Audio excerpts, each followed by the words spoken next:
अस्सलाम वालेकुम। Panama leaks के हवाले से ज़ाब्ता-ए-कार उसके ऊपर एक डेडलॉक की कैफियत है और हुकूमत वो चीज़ देने पे आमादा नहीं है जो अपोजिशन मुतालबा करती है। अपोजिशन का मुतालबा ये है कि पनामा को बुनियाद बनाकर एक जामे तहकीकात का आगाज़ किया जाए, जो भी लोग मुलव्वस हैं उनकी सज़ा का तरीक़ाकार जो है उसको तय कर लिया जाए। एक अमली तौर पर ऐसा कदम उठाया जाए जिससे ज़िम्मेदारों का तयन भी हो और उनको सज़ा भी मिल जाए। लेकिन हुकूमत जो है इस चीज़ से अभी तक घबरा रही है और गुरेज़ कर रही है, पीछे हट रही है, जिससे दूसरी तरफ मसाइल जो है लगता ही है कि ईद के बाद सड़कों की तरफ जाएंगे। पाकिस्तान तहरीक इंसाफ ने तो शायद इस मामले में कोई वहाँ भी नहीं रखा, वो खुलेआम अपना जो ऑब्जेक्टिव है उसका इजहार कर रहे हैं कि ईद के बाद वो पब्लिक मोबिलाइजेशन करेंगे। तो दोबारा हमारे पास एक वो अगस्त वाला सीन बन रहा है जिसमें धरने थे, मार्च था, सड़कों पर प्रोटेस्ट था और फिर वो काम लंबा से लंबा होता चला गया। दूसरी तरफ एक बहुत इंपॉर्टेंट डेवलपमेंट हुई है कि पाकिस्तान में करप्शन की तहकीकात के हवाले से जो सबसे बड़ा इदारा है नैब, नेशनल अकाउंटेबिलिटी ब्यूरो, जिसका काम यही है कि जो लोग करप्शन में इन्वॉल्व हैं उनके खिलाफ तहकीकात करें, उनको सज़ा दे। उनके अपने चेयरमैन के ऊपर सवालात उठ गए और वो मामला भी उनका आ गया पब्लिक अकाउंट्स कमेटी के पास, जो पाकिस्तान में पार्लियामेंट्री सतह पर अगर देखा जाए तो सबसे ज़्यादा बड़ी मौसर और एग्जेक्टिव अथॉरिटी है जो इन सारी चीज़ों को देख सकती है, ज़िम्मेदारों का तयन भी कर सकती है। तो ये दोनों इश्यूज़ को एड्रेस करने के लिए हमारे साथ आज बड़ी एक मोतबर शख्सियत मेहमान है आज हमारे साथ प्रोग्राम में, सैयद खुर्शीद शाह, कायदे हिज़्ब इख्तिलाफ। शाह साहब बहुत शुक्रिया आज आप हमारे साथ हैं इन आम इश्यूज़ पर बात करने के लिए। पहले अगर हम ज़ाब्ता-ए-कार के हवाले से, TORs के हवाले से अगर बात शुरू कर लें, हुकूमत का इरादा नहीं लगता कि किसी भी तरह एक ऐसा कोई कमीशन, कोई ऐसा अदालती कमीशन बन जाए जो किसी को सज़ा देने का मजाज हो, इससे हुकूमत गुरेज़ कर रही। मेरे साहब बड़ा आसान तरीका था और हल भी था, और अपोजिशन ने हुकूमत को बहुत बड़ा एक स्पेस दिया इसमें कि आए बैठ जाते हैं पार्लियामेंट में, ये सारी चीज़ें तय कर लेते हैं, न कि रोडों पे ये चीज़ें तय होनी चाहिए। और ये टेक्निकल इशूज़ हैं, फाइनेंशियल इशूज़ हैं, और ये वो इशूज़ हैं जिस पे कोई पाकिस्तान की मीडिया ने या पाकिस्तान के किसी सियासतदान ने इसको क्रिएट किया हो। ये तो इंटरनेशनल क्रिएशन थी जहाँ से ये चीज़ें निकली, बड़ी तहकीक के बाद ये चीज़ें सामने आई। और सिर्फ पाकिस्तान नहीं था, दुनिया के और ममालिक भी थे, उनके और वज़राए आज़म भी थे, जिनमें से दो तो ने तो इस्तीफ़े भी दे दिए, एक की बीवी पे इल्ज़ाम था उसने दे दिया। तो वज़ीर-ए-आज़म नवाज़ शरीफ की फैमिली का भी उसमें ज़िक्र हुआ। नेचुरली नवाज़ शरीफ का डायरेक्ट नाम नहीं है, मगर उसकी फैमिली का नाम उसमें आया है, इसलिए क्योंकि वो मुल्क का वज़ीर-ए-आज़म है। उस मुल्क के वज़ीर-ए-आज़म के फैमिली के अगर नाम आ जाए उस केसेस में जो कानूनन बिल्कुल गलत हो, टैक्स को बचाने का एक बेहतर तरीका नज़र आए कि टैक्स किस तरीके से बचाया जाए, जब इक़्तिदार आला में रहने वाले फैमिलीज़ अगर मुल्क की टैक्स बचाने का कोई तरीका ढूंढें और उनको फिर पाकिस्तान के लॉ के मुताबिक डिक्लेयर भी न करें अपने एसेट्स में, जो हमारे स्पेशली जो पार्लियामेंटेरियन अपने नॉमिनेशन भरते वक्त अपने एसेट शो करते हैं कि हमारे पास क्या है, कॉलम है उसमें कि इंटरनल क्या है, एक्सटर्नल क्या है, इंटरनेशनल बैंकों में पैसा है, बाहर प्रॉपर्टी क्या है, तो वो बताना पड़ती है। तो ठीक है, मियाँ नवाज़ शरीफ की ज़ाती तौर पे कोई चीज़ नहीं, मगर एक दो जगहों पे मियाँ साहब ने अपनी बच्ची को उसका दिखाया है कि मैं उसका वो हूँ, डिपेंडेंट है, गार्जियन हूँ मैं, और मैं मुझ पर डिपेंडेंट है वो। तो उसमें वो चीज़ें नेचुरली मियाँ साहब के खाते में आती है, जैसे बच्ची के नाम पे फ्लैट्स हैं या कुछ जो डॉक्यूमेंट सामने आए बड़े बड़े क्लियरली, तो ये चीज़ें सामने आई हैं। इससे अपोजिशन ने तो बड़ा ग्रेस दिखाया, कहा कि चलो जी हम इस चीज़ों को रोडों पे नहीं ले आते, इस चीज़ों पे एजुटेशन नहीं करते, इसको हम एक कमीशन, सुप्रीम कोर्ट की कमीशन हो जिसमें बड़े डिस्कशंस भी हुए, मीडिया में भी हुए कि क्यों नहीं ये पार्लियामेंट खुद करती है, ये क्यों कमीशन में जाना चाहिए, इसका क्या शाह साहब आपको कोई ऐसा तासुर तो नहीं मिलता? आपने वो अच्छा जिक्र किया कि वो टैक्स बचाना खुद पार्लियामेंटेरियंस के लिए मुमकिन नहीं है, और मियाँ साहब अगर अपनी साहबजादी को अपना डिपेंडेंट दिखा रहे हैं कि वो उनके ऊपर इन्हिसार करती हैं, बेटी की वजह से मियाँ साहब ने एक टफ लाइन इख्तियार कर ली, क्योंकि वो उनकी सियासी विरासत सोच रहे थे मियाँ साहब के, वो होंगी जानशीन है उनकी। कभी कभी सियासत में आगे भी बढ़ना पड़ता है, पीछे भी हटना पड़ता है। बड़े नुकसान से बेहतर है कि छोटा नुकसान पे आदमी मसले का हल निकाल ले। तो ये कोई मसला नहीं था कि उनकी बेटी का नाम आ गया और उसकी बेटी का डिपेंडेंट थी मियाँ साहब के ऊपर, तो उस पर कह सकते थे, कोई रास्ता निकाल सकते थे कि भाई चलो वो अगर है भी तो उसका रास्ता निकला। मगर इसका रास्ता बेहतर ये था कि ये सुप्रीम कोर्ट में आपने देखा कि सुप्रीम कोर्ट के पास जो TORs गए, किस तरीके से सुप्रीम कोर्ट ने उसको वापस किया, मुस्तरद कर दिया ना, मुस्तरद उन्होंने कर कहा कि दिया ये हमारा नाम बदनाम होगा। हाँ, तो हम नहीं करेंगे, हमें फिर कोई तरीका बताए। उसी पे ये TORs बने कि भाई चलो हम बैठ जाते हैं। उसमें सिर्फ अपोजिशन ने नहीं बनाए, पाकिस्तान सुप्रीम कोर्ट के बार ने भी वो TORs बनाए जो हमारे TORs से मिलते जुलते थे, ऐसा नहीं था। और बाकी भी लोगों ने TORs बनाए, जमात इस्लामी ने भी बनाए और तहरीक इंसाफ ने भी बनाए, मिल के TORs बना के दिए और 15 TORs थे। और तकरीबन मैं समझता हूँ कि उसमें कोई ऐसा भाम नज़र नहीं आता जिससे कोई चीज़ों में रुकावट होती और हुकूमत के लिए कोई मसला नहीं। हुकूमत आगे नहीं चल रही, क्यों? हुकूमत को ये है कि अगर ये सुप्रीम कोर्ट में चले गए, इसका फैसला सुप्रीम कोर्ट के कमीशन के पास चले गए, तो इसकी फॉरेंसिक ऑडिट भी होगी, नेचुरली फॉरेंसिक ऑडिट होगी कि ये पैसा किस तरीके से पार गया है। जैसे कि अभी मियाँ साहब ने अपनी तकरीर में ख़ुद कहा है कि ये जो हमने फैक्ट्री लगाई पाकिस्तान में गल्फ स्टील के नाम से, जो दुबई में लगाई, जहाँ से हम पैसे ले गए और वहाँ लगाई, तो उसी पे बड़ी चीज़ें खुली, जिस पे मैंने बड़े नॉर्मल वे में कहा था कि 7 सवाल से 70 सवाल खुद बना दिए मियाँ साहब ने।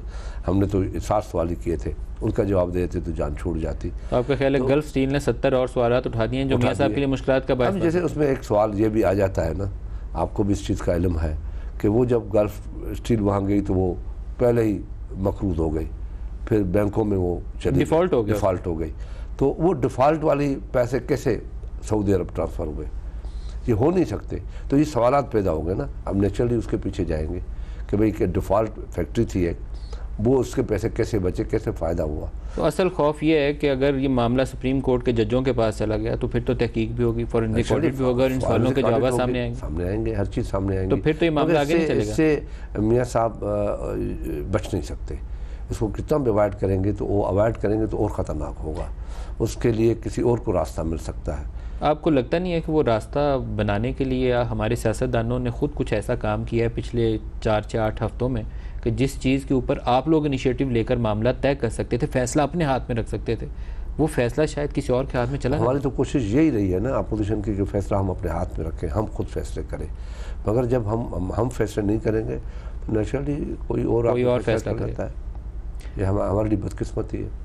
तो फैसला इस बात का कभी इम्कान आपको लगता नहीं है कि ईद के बाद जो कुछ सूरत हाल बनती नज़र आ रही है, फैसला बाद अगर ये मसला हल नहीं हुआ तो ये मसला रोडों पे जाएगा। और जो मैंने बार मैंने कहा है, पार्लियामेंट के अंदर कहा है, बाहर कहा है, अपने इंटरव्यूज़ में कहा है कि देखें आप ये मसला पार्लियामेंट में हल कर लें, ऐसा ना हो कि हमें फैसले रोडों पे करने पड़े। और पॉलिटिकल गवर्नमेंट पार्लियामेंट के होते हुए फैसले रोडों पे नहीं होने चाहिए। फैसला पार्लियामेंट में ना हुआ तो फिर पिंडी में होगा शाह साहब, मैं तो सीधे लफ्ज़ों में कहूँ। तो मैं कहता हूँ कि ऐसा ना हो, ऐसा ना हो। लेकिन आपको ख़तरा नज़र आ रहा है? नेचुरली हालात तो कहीं ना कहीं से डिस्टर्ब नज़र आते हैं और हम तो पुरुम्मीद हैं कि फिर भी हमें शायद 1-2-3 दिन के अंदर फिर होश आ जाए, बात समझ जाए कि हमें क्या करना चाहिए। शाह साहब आपका इसमें बड़ा कलीदी किरदार है। कुछ ऐसी सूरत हाल है कि जिसमें इस वक्त लीडर ऑफ दी अपोजिशन की हैसियत से भी और पीपल्स पार्टी की एक मोतबर शख्सियत की हैसियत से भी आपके ऊपर ज़िम्मेदारी बहुत ज़्यादा है। आपकी जरदारी साहब से मुलाकात हुई, शायद आपकी मेरे ख्याल में मोस्ट इंपॉर्टेंट मीटिंग होगी जिसमें आपको गाइडलाइंस मिली होंगी और आपने स्ट्रेटजी तय की होगी कि अगर ईद के बाद हमें सड़कों पे जाना है, प्रोटेस्ट करनी है, रैलीज़ निकालनी है या धरने देने हैं, तो पीपल्स पार्टी कहाँ स्टैंड करेगी? देखिए पहले फेज़ में तो ये बिल्कुल हम वाज़ेह हैं और चेयरमैन भी थे उस मीटिंग में कि हमें अपोजिशन के साथ चलना है। उसके बाद अगर ये मसला हल नहीं होता तो फिर हम अपनी पार्टी मीटिंग बुलाएंगे, उस पार्टी मीटिंग में फैसला करना है अभी हमें क्या चलना, क्योंकि हमें किसी के पीछे तो नहीं रहना, हमें आगे ही रहना है। और पीपल्स पार्टी का एक रोल भी ऐसा ही है इस वक्त जो आगे रख के उसको हल करे। और हम डेमोक्रेटिक लोग हैं, हम डेमोक्रेसी को आप समझते हैं कि पीपल्स पार्टी ने कितना इसके लिए डिफ़िकल्ट पोजीशन को फेस किया है। और हम जब देखेंगे कि हमारी डेमोक्रेसी को इतना बड़ा ख़तरा है तो हमें आगे तो आना पड़ेगा, हमें तो सोचना पड़ेगा। अगर प्रोटेस्ट रैलीज पीटीआई निकालती है ईद के बाद, स्टेप बाय स्टेप चलते हैं धरने से पहले, प्रोटेस्ट रैलीज में पाकिस्तान पीपल्स पार्टी उनके साथ प्रोटेस्ट में शामिल होगी? ये तय करना तो पार्टी का फैसला है कि वो क्या करते हैं, उनके साथ चलना है, हमें अलग चलना है, आगे चल के साथ होना है। ये तो पहले हुआ है इस मुल्क में कि पहले हर पार्टियाँ अलग अलग अपना प्रोटेस्ट करती है, आगे बढ़ती है, आगे चल के जब इशूज़ मिल जाते हैं तो एक जगह पे आना पड़ता है। अगर वो स्टेज आ जाती है जिस पे लगता है कि सिस्टम लपेटा जाने वाला है, क्योंकि लास्ट टाइम भी एक ऐसी स्टेज आई थी जिसके ऊपर पार्लिमान का इजलास बुलाकर पीपल्स पार्टी ने बुनियादी तौर पर नून लीग को बेल आउट किया था। जब 7 रोज़ा इजलास मुसलसल लाइव कवरेज रही तो आपके वो धरने का जोर टूट गया था। वो स्टेज दोबारा भी आ सकती है कि आपका सिस्टम एट स्टेक आ जाए, निज़ाम को खतरा। मसला ये है, दोनों में बड़ा फ़र्क है। नजीर साहब आप बेहतर समझते हैं, उस वक्त एक यलगार थी पार्लियामेंट के ऊपर। किसी ने आगे कह दिया कि हम आए निकलो बाहर, तो ये अगर रवायत पड़ जाती तो आदमी के वोट के बजाय, सिस्टम के बजाय यलगार से तब्दीलियाँ आने लगे। कोई बंदा पाकिस्तान में वज़ीर आज़म ना रह सकता, नहीं रह सकता। हाँ, ये बात सही है। ये वजह थी। लेकिन इस वक्त तो करप्शन की तहकीक का इस मामला वक्त तो मसला ये है कि करप्शन है और पार्लियामेंट इन है। पार्लियामेंट कह रही है इस मसले का हल निकालो, इसमें बैठ जाते हैं। और अपोजिशन स्पेशली, और अपोजिशन बड़ी फेवर दे रही है। ये तारीख लिखेगी कि इतना बड़ी अपॉर्चुनिटी हुकूमत को अपोजिशन ने दी है कि आओ बैठो। मैं तो ये कहता हूँ कि उनको सारी चीज़ें माननी भी चाहिए, तो कोई फ़र्क नहीं पड़ेगा। तो हमारी सियासत में शायद वो दिन भी आ सकता है कि इमरान और बिलावल भुट्टो जरदारी इकट्ठे रैली लीड कर रहे हैं। इसमें कोई नई तारीख नहीं होगी। कभी कभी इस किस्म के वाक़यात में सियासतदानों को एक साथ रहना पड़ा है। आपको याद होगा, आप इसको रूल आउट नहीं कर रहे? नहीं, मैं नहीं कर सकता, क्योंकि MRD की तहरीक चली थी तो अजहर खान के साथ भी हमें बैठना पड़ा था, जमात इस्लामी के साथ भी बैठना पड़ा था, JUI के साथ भी बैठना, उन जमातों से बैठना पड़ा था जो भुट्टो शहीद के खून के प्यासे थे। क्या जरदारी साहब इसकी इंडोर्समेंट करेंगे? क्योंकि हमें जो सीन नज़र आता है सियासी सीन, उस सियासी सीन में अगर दो पार्टियों में जान है तो एक आप हैं और एक तहरीक इंसाफ है। अगर आप इमरान खान और बिलावल भुट्टो ने रैलीज लीड की तो फिर मसला ज़्यादा मुश्किल हो जाएगा। सर देखें, बिल्कुल जान है, और जान के साथ ये भी हमें एहसास है कि डेमोक्रेसी को भी बचाना है। किस तरीके से बचाना है? रैलियाँ निकाल के बचाना है या इन पे प्रेशर दे के इनको, अगर छोटी मोटी कुर्बानियाँ देनी पड़े। देखिए, पीपल्स पार्टी ने, आप हमारी सियासत को अगर पाकिस्तान के अवाम देखें कि हम कितने मुतदिल थे, कितने डेमोक्रेसी के हम हक में रहे कि हमारे वज़ीर आज़म को बुला के सुप्रीम कोर्ट में, जिसका वजूद ही नहीं था, जिसका मकसद ही नहीं था, एक ख़त लिखना है, जो इशू ख़त्म हो चुका था, जो जुडिशरी ने, वहाँ की अदालतों ने ख़त्म कर दिया था, कहा कि ख़त लिखो। जो आर्ट जरदारी साहब के पास है ना मुश्किल सूरत हाल से निकलने का, हाँ। वो आर्ट मियाँ साहब के पास नजर नहीं आता हमें। जरदारी साहब के तो वज़ीर आज़म को भी जाना पड़ा तो उन्होंने जाने दिया। जुडिशरी ने एक बहाना ढूंढा है। लेकिन जब आप छोटी कुर्बानी का मियाँ साहब को मशवरा देते हैं कि छोटी कुर्बानी दे दें बड़े नुकसान से बचने के लिए, तो आपके जहन में वो छोटी कुर्बानी क्या है? देखिए, बहुत सी कुर्बानियाँ छोटी होती हैं। क्या ऑप्शन हो सकती हैं? ऑप्शन तो वो खुद सोचे, मैंने तो उनको मशवरा दिया है। एक ऑप्शन ये आई थी कि मियाँ साहब फॉर द टाइम बिंग किसी और को वज़ीर आज़म नामजद करते हैं। क्या पीपल्स पार्टी समझती है ये मुनासिब तजवीज़ है? मैं तो ये समझता हूँ कि जो चीज़ भी वो करे वो सामने बैठ के, अपोजिशन के साथ बैठ के तय कर ले। बेहतर तो ये उनके लिए होगा कि अपोजिशन ने पहले भी उनको सेव किया था, मगर आज भी अपोजिशन ये चाहती है कि पार्लियामेंट चले, पार्लियामेंट अपना रोल अदा करे, पार्लियामेंट की जो स्ट्रेंथ है वो मुल्क को स्ट्रेंथन करे। मुल्क के हालात हमारे अच्छे नहीं हैं। क्या पीपल्स पार्टी इन हाउस तब्दीली की हामी है? मैं समझता हूँ कि इन हाउस तब्दीली हो तो अच्छी बात है, हो जाए, निज़ाम ना टूटे। हाँ, निज़ाम चलता रहे, डेमोक्रेसी चलती रहे, इन हाउस तब्दीली होती है तो आप किया ना, हमने तो किया, इन हाउस तब्दीली की ना। राजा परवेज अशरफ साहब को अप्लाई गिलानी साहब की जगह पे सुप्रीम कोर्ट के ऑर्डर को मान लिया, ठीक मान लिया, इन हाउस तब्दीली हो गई। हमने कोई वजीर चले गया, वजीर कुछ आए कुछ नहीं आए, क्या फ़र्क पड़ता है? सिस्टम चलाया हमने। उस वक्त अगर हम लड़ते, सुप्रीम कोर्ट को कहते हम नहीं करते, फिर कोई और मामला होता, पार्लियामेंट चली जाती, फिर हालात बिगड़ जाते, तो ये फिर हमें कौन अच्छा कहता? कोई आपने शाह साहब जरदारी साहब की और मियाँ साहब की इस पर मुशावरत नहीं करी? जरदारी साहब मास्टर माने जाते हैं मुफाहमत के मामलात के, उनको मशवरा देते हैं कि इस मुश्किल सूरत हाल से कैसे निकलें। देखिए, मियाँ साहब ने तो खुद जरदारी साहब को धक्का दिया ना। आपको तो पता है, जब मियाँ साहब की उनकी एक बड़ी अच्छी मीटिंग थी, जरदारी साहब उनकी दावत पे यहाँ चले भी आए, तो जिस हालात में उसे कहा गया कि नहीं हम आपसे नहीं मिल सकते, सॉरी, तो ये तो कोई आम आदमी भी नहीं करता, किसी को बुला के कह दे कि मैं आपसे नहीं मिल सकता। जबकि जरदारी साहब को एक वक्त, जब अगस्त का महीना 14 अगस्त का धरना था 2014 में, तो आपको पता है कि जरदारी साहब उनके घर पे चले गए थे। और वो मुझे पता है, मुझे ज़ाती तौर पे पता है कि कुछ दोस्तों ने मशवरा दिया कि ना आप उसके घर पे न जाएं, मियाँ साहब आपके पास आना चाहता है खुद। तो जरदारी साहब ने ये बात बड़ी वाज़ेह तौर पे कही कि देखें, ये मसला न मियाँ का है न मेरा है, ये मुल्क के वज़ीर आज़म का मसला है। मुल्क की पार्लियामेंट का तो मसला जो है। नवाज शरीफ साहब ने उनसे मिलने से इनकार किया, आपका ख्याल ये है कि जरदारी साहब उसे ज़ाती तौर पर हर्ट फील करते हैं? नहीं, हार्ट सारी उनकी पार्टी ने, जरदारी साहब ने अकेले नहीं, पूरी जमात ने फील किया कि उनके साथ ज्यादती हुई, जाती इस तरीके से घर बुला के दावत पे मिलने मैंने से जब इनकार आपको कर किस्सा दिया। बता रहा था, जरदारी साहब ने जवाब ये दिया कि मैं प्रूव करना चाहता हूँ नवाज शरीफ के पास जाके कि he is our prime minister, ये प्रूव करना चाहता हूँ इस हालात में।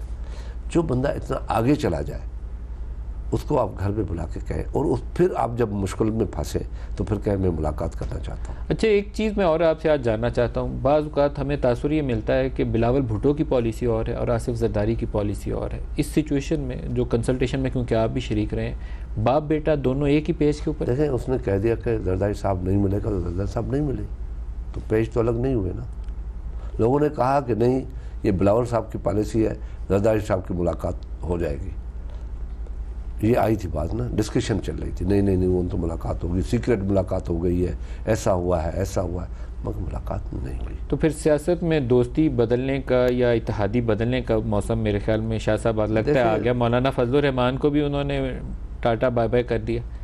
और वो मौलाना फजलुर रहमान के साथ उनका ज़ाती रास्ता रहा है, ताल्लुक़ रहा है, उस ज़ाती ताल्लुकात में सियासत नहीं आती, सियासत अलग चीज़ है उनका अपना। लेकिन तहरीरी बयान के ज़रिए उन्होंने वजाहत की, ये पहला अनयूजुअल स्टेप था। नहीं, देखें एक चीज़ बड़ी क्लियर है ना कि जरदारी साहब का उनके साथ बहुत बड़ा ताल्लुक, जब सियासत में आए तो उसने नवाज शरीफ के साथ अलायंस कर लिया। तो सियासत अलग है उसकी, ज़ाती ताल्लुकात है वो ताल्लुकात है।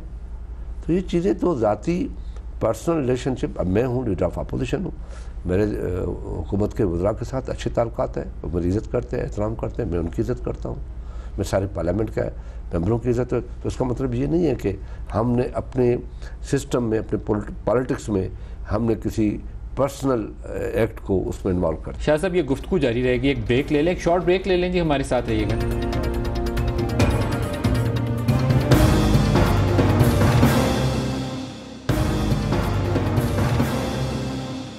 प्रोग्राम में दोबारा खुशामदीद कहते हैं। सैयद खुर्शीद शाह हमारे साथ हैं और पाकिस्तानी सियासत के ऊपर बात कर रहे हैं। शाह साहब, पार्लियामान का रोल बाज़ मामलात में मुझे लगता है कि बहुत कमज़ोर हो जाता है। हमारी खारजा पॉलिसी के कुछ इश्यूज़ हैं। अफ़गानिस्तान से हम जंग वाली कैफियत में, इंडिया से तो हम खैर जब से पाकिस्तान बना है तभी से ऐसी सूरत हाल है।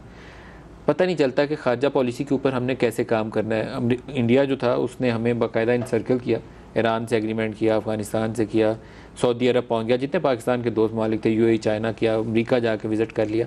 हम इस तमाम अरसे में बड़े खुश हो रहे थे कि गुलदस्ता आ रहा है मियाँ साहब की खैरियत और जल्द से यापी के लिए। हमारी फ़ॉरेन पॉलिसी का महवर इस वक्त ये रहा है 4-6 हफ्ते, जिस वक्त पाकिस्तान पर यलगार हो रही थी। आपको लगता नहीं, कभी लम्हा फिक्रिया नहीं महसूस होता, खौफ नहीं लगता कि पाकिस्तान के साथ क्या हो रहा है? हमने ये बातें मैंने असेंबली की स्पीच में भी की और खौफजदा होकर की थी मैंने, कि मैं खौफजदा हूँ, मैं डर गया हूँ। पहली मरतबा 30 साल में पार्लियामेंट में रहा हूँ। चलो मेरी पॉलिटिक्स को गोल्डन जुबली होने वाली 48 साल होने वाले हैं 68 से आज तक, मगर जो मेरा पार्लियामेंट का टेन्योर है 30 साल है। मैं सच्ची बात है पहली मरतबा खौफजदा हूँ। फॉरेन पॉलिसी हमारी इतनी कमज़ोर पाकिस्तान के हिस्ट्री में कभी नहीं हुई है कि हमारा कोई इत्तेहादी नहीं, कोई दोस्त नहीं। आज सऊदी अरब जैसा मुल्क भी वो अपनी पॉलिटिक्स कर रहा है हमसे हट के अपनी। तो किसकी नाकामी है शाह साहब? ये हमारी नाकामी है। हमारी का मतलब है मैं पाकिस्तानी हूँ, मैं उसको अपने आप को भी इन्वॉल्व करता हूँ। ठीक है, हुकूमत पर तनकीद ज़रूर करता हूँ कि इनकी नाअहली की वजह से, उनकी गलत रवैयों की वजह से, गलत पॉलिसियों की वजह से, फॉरेन ऑफिस को बिल्कुल इग्नोर करने से, फॉरेन ऑफिस में भी 2 बंदे लगा दिए। फॉरेन सेक्रेटरी परेशान, तो मैं आर्डर मानूँ किसका, पॉलिसी किसकी मानूँ? और जब वो प्राइम मिनिस्टर को फैक्ट बता के, दोनों की चीज़ें बता के फाइल भेजता है तो 3 महीने वो फाइल उधर पड़ता है कि मैं करूँ क्या, ये फातिमी ने कहा है, ये सरताज अजीज़ का आर्डर है, ये पॉलिसी है, मैं क्या करूँ? वो 3-3 महीने फाइल पड़ा हुआ है। तो कैसे ये मुल्क चलेगा? आपने ईरान जो हमारा एक हिस्टोरिक फ्रेंड रहा है, वो आज हमारा मुखालिफ होकर खड़ा हुआ है हिंदुस्तान के साथ। पहली मरतबा उसने हैंड शेक किया खुल के। सर, हम एक ऐसे इस वक्त दुनिया के खित्ते में हैं जहाँ पर हमारे जितने नेबरिंग कंट्रीज़, एक छोटी सी बेल्ट चाइना वाली छोड़ के, वहाँ पे भी सिंकियांग का इशू चल रहा है। बाकी तमाम दोस्त हमारे हमसाया ममालिक जो हैं, हम सारों से बचने के लिए कहीं बाढ़ लगा रहे हैं, कहीं फ़ौज तैनात है। अभी जो चाइना के साथ भी हमारे कहीं फ़ौज तैनात है। हमारे जो है रिलेशन बहुत अच्छे हैं, बहुत हिस्टोरिकल। भुट्टो साहब ये बना के गए, ये रिलेशनशिप पीपल्स पार्टी ने, भुट्टो साहब ने बनाई थी। ये हिस्टोरिक रिलेशन। मगर आज जिस तरीके से चाइना हमारे पास आया है और जो उनकी इन्वेस्टमेंट हो रही है, अगर उसमें अंदर जाएँ तो वो इन्वेस्टमेंट भी बड़ी ख़तरनाक हो रही है कि उस पर जो इंटरेस्ट रेट पे बात की जा रही है कि ये रीपेमेंट होगा, डॉलर में होगा, 16% पे होगा और डॉलर में होगा। कैसे होगा, कैसे करेंगे, कैसे पूरा करेंगे? क्या पार्लियामेंट पे इसके ऊपर डिबेट करने की किसी ने जहमत गवारा की? हमने की है, बात की है। जवाब दिया हुकूमत? हाँ, नहीं कोई जवाब नहीं है। वो कहते अब कोई इशू ऐसा सेंसिटिव है ना, क्योंकि हम तो हमारा तो कैसे सेंसिटिव है शाह साहब? आप लोग अगर पार्लियामेंट के अंदर बैठ के आप इन कैमरा सेशन कर लें जहां आपको वज़ीर आज़म आए वहां आके जवाब दें, बात चीज़ें देख के, इस वक्त सच्ची बात बता रहा हूँ एज ए जर्नलिस्ट, बात चीज़ें देख के तो परेशानी होती है। आर्मी चीफ ने मीटिंग चेयर की जहाँ आपके 4 वज़रा लाइन में आगे बैठे हुए थे, क्यों ये दिन नौबत आपको देखनी पड़ी? क्योंकि आपका मुल्क एक ऐसी फ़िज़ा से कई महीनों से गुजर रहा है जिसमें ना खारजा पॉलिसी का पता है, ना आपकी डिफेंस पॉलिसी क्या होगी, अफ़गानिस्तान से इंडिया से कैसे डील करना है, या अमेरिका से वहाँ पे उनका एक स्टेट डिपार्टमेंट का तर्जमान कहता है कि हम पाकिस्तान के अंदर जाके जहाँ दिल आएगा हमला करेंगे। प्रेसिडेंट ये उनका धमकी दे रहा है आपको, आप रिस्पॉन्ड नहीं कर रहे, आप बैठे हुए खामोश बैठे हुए, मुस्कुरा देते हैं। तो एंड रिजल्ट क्या हुआ है? हम कहते हैं कि कोई मैली आंख उठा के देखेगा, आंख निकाल देंगे। तो फिर एंड रिजल्ट क्या हुआ है? फिर आपकी आर्मी चीफ ने मीटिंग बुलाई और उसने वजीरों को लाइन में बिठा लिया। फिर ये किसने जगह दी उनको? किसने अपनी स्पेस छोड़ी? ये स्पेस आज नहीं छोड़ी, ये काफ़ी अरसे से छूटी हुई है, पहली मरतबा दिखाया गया। और मैं तो ये समझता हूँ कि ISPR को ये दिखाना भी नहीं चाहिए था, अगर कोई बात थी भी मुल्क की खातिर, क्योंकि दुनिया में ये डिबेट कही है ना। दोनों इश्यूज डिस्कस करते हैं कि ISPR का रोल क्या है, लेकिन पहले मुझे ये बताएं कि ये स्पेस किसने छोड़ी? हुकूमत ने छोड़ी। इन एक्शन पाकिस्तान के ऊपर ख़तरा है तो ठीक है, हम रिस्पॉन्ड करने के लिए कोई हमारे पास स्ट्रेटजी नहीं है, we are not in a position to respond. मैं वही कह रहा हूँ कि दिल डरता है या हमें पता नहीं? हमारे पास है ही नहीं। आपको किसने कहा नदीम साहब कि हमारे पास खारजा पॉलिसी है? क्या है? आपकी नेबरिंग कंट्री आपके साथ दुश्मन बन के बंदूक उठा के बैठे, आप उनके खिलाफ बैठे हैं। आज अफगानिस्तान के खिलाफ आप जंग लड़ने जा रहे हैं, जंग शुरू है, कैसे क्यों कर हो रही है ये सारी चीजें? शहीद हो गया आपका, तो इसका मतलब है कि आपके हालात अच्छे नहीं है, आपके टैंक और आपका हेवी आर्मर मूव कर रही, तो हम कहाँ जाएंगे? ये मुल्क किस सिचुएशन में होगा? क्यों नहीं पार्लियामेंट इसके ऊपर? और आप वाली बात कि हम इसमें इंतजार में बैठे कि कौन गुलदस्ता भेजता है। अल्लाह ताला सेहत दे, तस्वीरें तो हम अल्लाह ताला मुंतखब वज़ीर आज़म उन्हें सेहतियाब दे, लेकिन क्या ये पाकिस्तान का मसला इस वक्त ये है कि गुलदस्ते की खबर छपवानी है हमने? मैंने तो वही कहा ना कि हम इंतजार में यही। आपने ISPR के रोल का बात किया, दो चीज़ें अभी इन्हीं हफ्तों में, दो चीज़ें बड़ी अजीबोगरीब हुई हैं। कोई 37 डेज़ प्राइम मिनिस्टर और आर्मी चीफ की मुलाकात नहीं थी पनामा पेपर्स आने के बाद, और उससे हमें तासुर ये मिला था कि क्योंकि वज़ीर आज़म के ऊपर बहुत संगीन नोयत के इल्ज़ामात उनकी फैमिली के ऊपर आ गए, करप्शन के एलिगेशन के, फ़ौज का इंटरेस्ट यह है कि इसके ऊपर आज़ादाना तहकीकात हो, सुप्रीम कोर्ट करे, जो हुकूमत आमादा नहीं थी, इसलिए मुलाकात नहीं हुई 37 डेज़ के बाद मुलाकात हुई, और वन ऑन वन मुलाकात की जो वीडियो क्लिप थी वो TV चैनल पर चल गई। और दूसरी आपको ये ISPR की खबर मिल गई जिसमें आर्मी चीफ वज़रा को सामने बिठाया हुआ इजलास चेयर कर रहे हैं। इन दोनों को आप कैसे कंपेयर करें? देखिए, मैं तो मैंने ये आपसे बात की है कि ISPR को ये नहीं, कोई मुल्क के खातिर, मुल्क की इंटीग्रिटी और सॉवरेंटी के खातिर भी कुछ चीज़ें रखी जाती है, दिखाकर शो नहीं किया जाता कि वज़रा को हमने बिठाया हुआ है। ये इसने बड़ा बैक फायर किया है आपको, पब्लिक में भी, इंटरनेशनली भी, कि ये क्या हो रहा है। उसके बाद आपका ये वार जोन खुल गया है, उसके बाद ही हुआ है ये अफगानिस्तान वाला। नहीं, अफगानिस्तान पिछले 4-6 हफ्तों से चल रहा है। हल्का तोरखम के ऊपर ये जब अंगूर अड्डा वाली पोस्ट के ऊपर एक दफा पहले टैंक सामने आ चुके हैं, अभी टैंक सामने आ चुकी है, तो इसका कोई अच्छा रिजल्ट नहीं किया। इसको न दिखाते तो अच्छा था। और वो जो वीडियो क्लिप था न वो तुम चला सकते हो नदीम, न मैं। किसने चलाया, कैसे निकला प्राइम मिनिस्टर हाउस से, कैसे चला? हाँ, वो आप भी समझते हैं, मैं भी समझता हूँ। तो हम पाकिस्तान को कोई गवर्नेंस का निज़ाम है यहाँ पे, या कोई यहाँ गुड्डा गुड्डी का खेल हो रहा है? ये क्या कर रहे हैं हम पाकिस्तान? ये तो हुकूमत को देखना चाहिए ना कि हो क्या रहा है। इन मासूम पार्लियामेंटेरियन को या किसी छोटी पार्टियों को डांटना, लड़ना, देख लेंगे, आ जाओ रोडों पे, हम आपको देखेंगे, इससे मसला हल नहीं होता। इससे कोई हुकूमत की बड़ी ताकत सामने नहीं आएगी। ताकत हुकूमत की तब आएगी जब वो अपोजिशन के साथ बैठ के 1 to 1 बैठ के इशूज़ डिस्कस करे, जो इस मुल्क के इशू है। उन पे तो हम आज तक डिस्कस नहीं करते। अभी तक हम पाना में फंसे हुए हैं। पाना में के हम जो हमारे 15 TORs हैं उसमें फंसे हुए हैं, तो वो भी नहीं हो रहा है। आप तो ज़ाब्ता कार की बात करते हैं, दुनिया सारी ने इसके ऊपर जो उनकी वाइट कॉलर क्राइम की, करप्शन की एजेंसीज थी और जो टैक्स का महकमा था उसने टैक्स फ्रॉड की और करप्शन की तहकीकात फ़ौरन शुरू कर दी। किसी हुकूमती ऑर्डर का इंतजार नहीं किया। ये जो आपके FBI वाले हैं ना, इनको सैलरी इसी काम के लिए दी जाती है, अगर कोई टैक्स इकट्ठा करें, अगर कोई टैक्स चोरी करता है तो उसे पकड़ लें। कमीशन थोड़ा बनता है इसके लिए कि मैंने टैक्स नहीं दिया तो नदीम मलिक के लिए पहले सुप्रीम कोर्ट का कमीशन बनेगा। तो जहाँ उन्होंने टैक्स फ्रॉड की तहकीकात नहीं। जहाँ तो अदारे बदकिस्मती से पाकिस्तान में जो अदारे बन जाते हैं वो सब सर्वेंट बन जाते हैं हुकूमत का। ये हुकूमत पाकिस्तान के दायरे हैं, इसलिए स्टेट ऑफ पाकिस्तान के नहीं, वो लेकिन इंडिविजुअल प्रोटेक्शन का काम कर रहे हैं। इंडिविजुअल, क्योंकि आगे कौन आया है चेयरमैन, फलाना पसंदीदा आदमी, अच्छा आदमी, हमारा आदमी है। जो हमारा आदमी है, हमने ये अपने ज़माने में भी ये इशू हमारा आया था। पंजाबी में बंदा साडा होना चाहिए, साडा होना चाहिए, बंदा साडा ठीक है। तो हमने कहा था कि इस किस्म के इंस्टीट्यूशन जैसे FBR है, जैसे दूसरे इदारे हैं इस किस्म के इंडिपेंडेंट, जैसे नार्को टैक्स है, जैसे हमारा वो है FIA है, इसके जो हेड्स है वो ऐसे बनाए जाएँ जो पार्लियामेंट के थ्रू आए। उनकी हेयरिंग होनी चाहिए पार्लियामेंट्री कमेटी में। वो आप जैसे कायदे हिज़्ब खिलाफ या अपोजिशन जमातों के बड़े लोग बैठे हैं, उनसे सवाल जवाब करें, इंटरव्यू करें उनका।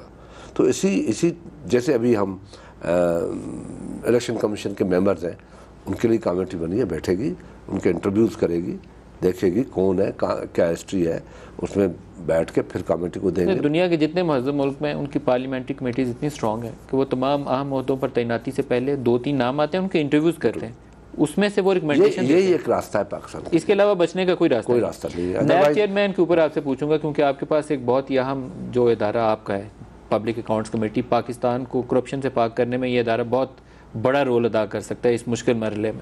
कलीदी किरदार है शाह साहब, बाकी सारी सियासत छोड़ भी दें। नैब चेयरमैन के ऊपर डॉक्यूमेंट्स की इतनी लंबी फहरिस्त सामने आई, जिसमें एक इल्ज़ाम यह है कि 1982, आप तो उनकी पूरी हिस्ट्री से वाकिफ़ हैं, ज़िया के ADC थे, सिविल में इंडक्ट हुए तो तब से लेकर आज तक वो अनऑथोराइज तरीके से अपनी पेंशन वसूल कर रहे हैं। इसके साथ बेशुमार और इल्ज़ाम भी हैं। ये केस इन्वेस्टिगेट नहीं किया, मेगा करप्शन के केस पड़े हैं सुप्रीम कोर्ट में, उसको इन्वेस्टिगेट नहीं किया। कई केसेस में रुकावट बने, बहरिया वाला स्कैंडल है उसके ऊपर वो कहा जाता है कि रुकावट बने। इसके ऊपर पब्लिक अकाउंट्स कमेटी क्या करेगी? देखिए, जो मेरे पास अभी आया है जो उनकी पेंशन का है, मैंने सिर्फ वो ऑडिटर जनरल को लिख दिया है कि इसका मुझे रिकॉर्ड मुकम्मल करके PSC को भेजें। अभी मेरे तक इतना ही आया है। आपने उसको ऑडिटर जनरल को रेफर कर दिया कि इसके ऊपर जवाब दें? मुझे आप रिकॉर्ड पेश करें कि क्या है। मजीद में इसको छानबीन तब तक नहीं कर सकता जब तक मेरे पास वहाँ से जवाब नहीं आता। दुरुस्त है। मेरे पास जो आर्म्स हैं वो यही है। दुरुस्त है। मैं डायरेक्ट किसी चीज़ पे खुद ऑन नहीं कर सकता। ये ऑडिटर जनरल ही मुझे मुकम्मल इसकी ब्रीफिंग दे सकता है या रिपोर्ट दे सकता है। तो आप कब न्याय इजलास करेंगे जिसमें ऑडिटर जनरल वो जवाब देंगे? वो बगैर इजलास के भी दे सकता है, उसके बाद इजलास में आ जाएगी वो बात, क्योंकि ये अभी रिकॉर्ड पे बात आ गई है। शाह साहब, ये गुफ्तगू जारी रहेगी, एक ब्रेक ले लें, एक शॉर्ट ब्रेक ले लें जी, हमारे साथ रहिएगा।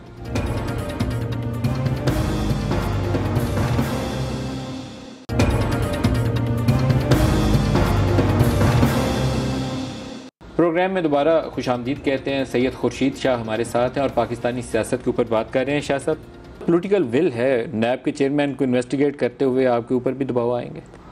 भाई देखें, मुझ पे एक रिस्पॉन्सिबिलिटी है सारी पार्लियामेंट की, सारे मुल्क की। मैं कोई अकेला खुद नहीं हूँ। कमज़ोर नहीं पड़ेंगे ना? आपके सामने है कि ऑडिटर जनरल का मसला आया, क्या दबाव नहीं आया होगा मुझ पर? बुलंद इकबाल का क्या दबाव नहीं था, मुझे पता है क्या कितना दबाव आया दोस्तों का, दूसरों का। मैंने कहा जो फैसला कोर्ट करेगी मैं वही करूँगा, और जो फैसला कोर्ट ने किया। और यहाँ पे भी खड़े रहेंगे जनाब, इसमें तो मेरा मसला ही नहीं है ना। मसला बाहर से आया, मैंने भेजा है, वो जो लिखेंगे वो करेंगे, उसको फॉलो करेगी। क्योंकि अकेला मैं तो नहीं है, तो PSC है, 23 मेंबरों की PSC है। अकेला चेयरमैन तो कुछ नहीं कर सकता ना, तो सारा PSC को करना है। सारी PSC तो डरेगी घबराएगी तो नहीं ना। शाह साहब, अभी एक रिसेंटली और बहुत बड़ी डेवलपमेंट हुई है, दोबारा पार्लिमान के रोल के ऊपर ही आ जाएंगे, क्योंकि सारी हमारा इस वक्त अगर फोकस पार्लिमान किसी तरीके से मजबूत हम कर लें तो शायद बहुत सारे मसलों का हल निकला है। बजट पेश हुआ, बजट के अंदर एक क्लॉज रखी गई कि जिनकी ऑफशोर कंपनीज़ हैं या ऑफशोर जिनके ट्रस्ट मौजूद हैं, वो जब तक उनको मिल नहीं जाते, फ़ायदा नहीं हासिल हो जाता, तो वो ऐलान ना भी करें तो कानूनन जायज़ करार दे दिया उसको। इसका ऐलान नहीं हुआ बजट में, लेकिन फाइनेंस बिल का हिस्सा है ये चीज़। ये बड़ी मज़ाक़ बात होगी जब फाइनेंस बिल डिस्कस आएगा तो उस पर ये बात ज़रूर होगी। ये छुपा के इन लोगों ने रखा हुआ है। बहुत से इश्यूज ऐसे होते हैं कि फाइनेंस बिल में अंदर डाल के पास करवाया जाता है ये चीज़ें, जिसका मकसद एक है कि पनामा पेपर्स में जो लोग फंसे हुए हैं उनको रेगुलराइज कर लेंगे किसी, इससे ही बदनीयती जाहिर होती है। मगर हमने अभी किसी से ये बात नहीं की है। तो पाकिस्तान पीपल्स पार्टी इस इशू के ऊपर क्या स्टैंड लेगी? इसे अपोज करेंगे? हालांकि क्यों नहीं करेंगे? ये तो सिंधी में कहते हैं, उर्दू में कहते हैं, ये वैसा गाती है पार्लियामेंट के साथ छुपा के उनकी मासूमियत का फ़ायदा लो। उनको पता ही नहीं अंदर क्या है। ये हमें पता है, इस चीज़ का इल्म है हमें कि ये आएगा फाइनेंस बिल जब सामने आएगा। क्या ये मुनासिब नहीं है कि जो फाइनेंस बिल आपकी कौमी असम्बली पास करती है, एक थोड़ी सी जो हुक्मरान जमात हो जिसके पास अक्सरियत हो, बाज़ औक़ात मुझे लगता है कि वो बाकी छोटे सूबों से ना भी जीती हो तो बुलडोज़ करती हुई निकल जाती है, क्यों ना इसकी साथ लाजिम कर दिया जाए कि ये सेनेट से भी पास करना इसके फाइनेंस बिल के लिए एक लाजमी शर्त रख दी जाए? देखें, ये बड़ी डिस्कशन है जिसके लिए बड़ा बहाना आ जाता है, क्योंकि 1973 के कॉन्स्टिट्यूशन के आर्टिकल के तहत ये सेनेट बना हुआ है और नेचुरली चारों सूबों की ये पार्लियामेंट है। और इसी को बैलेंस करने के लिए, क्योंकि अगर नेशनल असेंबली में कोई पार्टी बड़ी अक्सरियत लेके आती है तो नेचुरली पंजाब की उसमें 60% उनकी पार्टिसिपेशन है, तो एक सूबा बड़ा हावी रहता है। इसको बैलेंस करने के लिए सेनेट का ये तरीक़ाकार लॉ बनाया गया, चारों सूबों से इक्वल रिप्रेजेंटेशन। और यही वजह है कि पीएससी के लिए मैं बिल्कुल सेनेट के साथ खड़ा हुआ हूँ और सेनेट की बात करता हूँ कि पीएससी में सेनेट का भी हिस्सा होना चाहिए। पीएससी क्योंकि पार्लियामेंट की एक कमेटी, नाम है उसकी, पार्लियामेंट को रिप्रेजेंटेटिव करती है पीएससी, तो उसमें क्यों नहीं सेनेट के मेंबर हों? इसी की आजकल बहस चल रही है। तो इसमें एक चीज़ है कि वो कहते हैं कि इनडायरेक्ट वे में वो आते हैं, इनडायरेक्ट नहीं आते। ये डायरेक्ट पब्लिक के लोग हैं, इनका हक है। ये चीज़ें जो अभी आ रही हैं, इन चीज़ों को, क्योंकि नेचुरली जब फ्रांस बिल में ये चीज़ आएगी, मैं कंप्लीट करूँ, बहुत ही कमज़ोर आर्गूमेंट है, क्योंकि कोई भी एक्ट ऑफ पार्लियामेंट जो आप बनाते हैं उसे कौमी असम्बली भी पास करती है, सेनेट भी पास करती है। Finance bill is also an act जिसको आपकी सिर्फ कौमी असम्बली पास करती है। मैं वही कह रहा हूँ ना कि ये इसलिए रखा गया है कि इस तरीके से पास किया जाए और सेनेट को बाईपास किया जाए। मैं ये वाकई इस बात पे मुझ पर लोग नाराज़ होंगे, अपने पार्लियामेंटेरियन नाराज़ होंगे, बेशक हों, इन चीज़ों की वजह से। जैसे अभी ये ऑफशोर का डाला है, अक्सर हावी हो जाएगी, पास कर देंगे और ये सेनेट में भी नहीं जाएगा, तो उसका नुकसान किसका है? मुल्क का है। ये आर्गूमेंट सिर्फ इसलिए सेव करती है, आपकी बात बिल्कुल ठीक है कि ये एक्ट ऑफ पार्लियामेंट हो जाता है। जब एक्ट हो जाता है तो उसमें सेनेट में जाना चाहिए। आर्गूमेंट ये है कि वो डायरेक्ट नहीं आते, तो हमने कहा चलो उसका रास्ता निकाल लो, उसको डायरेक्ट कर दो, हर सूबे से डायरेक्ट 25 मेंबर आ जाए, कॉन्स्टिट्यूंसी बना दो। ठीक है, अगर ऐसा है तो क्या इम्कान मौजूद है कि जरदारी साहब लंदन से चल के दुबई तक आ गए? 2 घंटे की 3 घंटे की दूरी पे, अब रास्ता कम हो गया। मैं एक चीज़ आपको बड़ा ही क्लियरली बताना चाहता हूँ कि जरदारी साहब बिल्कुल तैयार बैठे हैं आने के लिए, बिल्कुल। मुझसे भी डिस्कस हुआ, तो मैं अपने ऊपर ले रहा हूँ ये चीज़, हकीकत भी ये है। तो मैंने उसे कहा कि अभी आप ना आए, जब आने की ज़रूरत होगी हम आपको कहेंगे। ये मैं बड़ा वसूख से कह रहा हूँ, ऐसे नहीं है कि मैं खाम खा की बात, वो तो आने के लिए बिल्कुल तैयार है। तो कहते मैं आना चाहता हूँ, आऊँगा, क्यों नहीं आऊँगा। क्या इस सियासी माहौल हो, ईद के बाद अगर एक तरफ इमरान खान और बिलावल भुट्टो और साथ जरदारी साहब खड़े जलसे और तकरीरें कर रहे हैं, लगता नहीं है आपको कि सियासत में सियासत में एवरीथिंग इज़ पॉसिबल, कोई मसला नहीं है, इसमें कोई रिकॉर्ड नहीं है। तो ईद के बाद कुछ भी हो सकता है, हर चीज़ हो सकती है। मगर इसमें नदीम साहब ये कह देना कि सियासत में कोई आखिरी दोस्त होता है, आखिरी दुश्मन होता है, ये गलत फहमी है। थोड़ा इमरान खान साहब को खुद को सोलो फ्लाइट के बजाय सबके साथ चलना पड़ेगा, सारी सियासी जमात, बाकी जमातों को साथ लेके चलना पड़ेगा। हमें पीपल्स पार्टी जैसे करती है, सबको साथ लेके चलती है। हम आज भी अपोजिशन में बैठे हैं। नहीं, इस दफ़ा तो मुझे लगता है शायद उन्हें माजी की जो मार पीटी है थोड़ा बहुत समझ आ गई है। ये इस वाले मामले में, पनामा के मामले में तो साथ बैठे हुए हैं। पार्टी के उनके जितने भी सीनियर लोग हैं वो इस बात के बिल्कुल कायल हैं कि हमें सबको मिल के चलना चाहिए। आप भी साथ चलने पे तैयार हैं? हम क्यों नहीं होंगे? जब पाकिस्तान का मसला होगा, मुल्क का मसला होगा, पार्लियामेंट का मसला होगा, तो हम अगर अलग हो गए कि नहीं चलेंगे तो फिर तो हम तो सिस्टम को बचाने के लिए नहीं होंगे ना, सिस्टम तो और ख़राब हो जाए। सिस्टम को खदशात लगता है आपको बड़े संजीदा किस्म के? देखें, वो डिपेंड करता है हमारे रवैयों के ऊपर, हुकूमत के रवैयों के ऊपर। तो वो हुकूमत क्या कहती है, क्योंकि हुकूमत तो आजकल बहुत फंसी हुई है, बहुत से मसलों में उलझी हुई है। फ़ॉरेन का मसला, फ़ॉरेन पॉलिसी का मसला है, नेबरिंग कंट्री का मसला है, पानामा का मसला है, करप्शन का मसला है, महंगाई का मसला है, किसानों का मसला है, मजदूर, इतने बाकी जो उनसे पूछ लो कहते हैं ऐसा सिस्टम तो आज तक आया ही नहीं है। आप क्या तजवीज़ करते हैं इन चीज़ों के अंदर जिसमें गहरे कुएं में फंस गए हम, इसमें से बाहर निकलेंगे कैसे? उसमें निकलने का एक ही रास्ता है कि हुकूमत को आगे बढ़ना पड़ेगा, अपने अना का मसला छोड़ना पड़ेगा, अपनी ज़िद छोड़नी पड़ेगी। ज़िद और अना पे कोई मसले हल नहीं होते। हमने अपने 5 साल दौर में कभी भी किसी इशू पे हम बज़िद नहीं हुए, हमने कंप्रोमाइज़ किया। चाहे हमारे ख़िलाफ़ मेमो स्कैंडल आए, हमें खींचा गया, नवाज शरीफ उसका हिस्सा बने, जो अभी कहते हैं कि वो मेरा गलत था, एक्ट नहीं करना चाहिए था मुझे, कहा उन्होंने आपसे? हाँ, ये नहीं करना चाहिए था मुझे उस वक्त, मगर कुछ दोस्तों ने मुझे ऐसी राय दी, मगर हमने कभी अन्ना का मसला नहीं बनाया। आपके जो इब्तदाई अल्फाज थे वहीं पे प्रोग्राम का एंड अगर करूँ तो आप मियाँ साहब को यही मशवरा देंगे कि छोटी कुर्बानी दे के बड़े नुकसान से बचें? मैं कहता हूँ कि कुर्बानी कोई छोटी नहीं होती, कुर्बानी देनी पड़ती है, कुर्बानी कुर्बानी होती है। बहुत शुक्रिया सैयद खुर्शीद शाह साहब, कायदे हिज़्ब इख्तिलाफ। आज के प्रोग्राम में बहुत मज़ा आया आपसे बात करके। आज के प्रोग्राम से इतना ही, इजाज़त दीजिए, खुदा हाफिज़।